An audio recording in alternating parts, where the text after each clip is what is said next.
জীবনে আর শ্বশুর বাড়িতে গিয়ে কোনোদিনও অসম্মানী হতে হবে না। এই ভিডিওটা দেখেন, তাই বুঝতে পারবেন। হ্যাঁ হ্যাঁ মা, আমরা যাব, কিন্তু তুমি তোমার জামাইকে একটু বলে দাও। ওকে আবার আলাদা করে বলার কি আছে? না মা, ও তোমার জামাই না, না বললে খারাপ দেখা যায় না। এই নাও, মা কথা বলবে। আসসালামু আলাইকুম মা, ভালো আছেন আপনি? হ্যাঁ, তোমরা চলে এসো। রেখে দিল, ব্যস্ত আছে হয়তো। দাঁড়াও, ফোন দিচ্ছি আমি। আবার কি হলো? শোনো মা, তোমার বাড়ির অনুষ্ঠান তুমিই পালন করো তোমার আত্মীয়দের নিয়ে, আমরা যাচ্ছি না।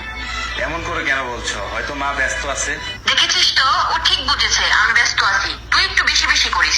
বিয়ে হয়ে গেছে তো, তাই নিজেকে অনেক বড় মনে করছিস। বিয়ের পর বড় হয়ে গেছে কিনা জানি না, কিন্তু আমার স্বামীর মান সম্মান আমি ঠিকই বুঝি।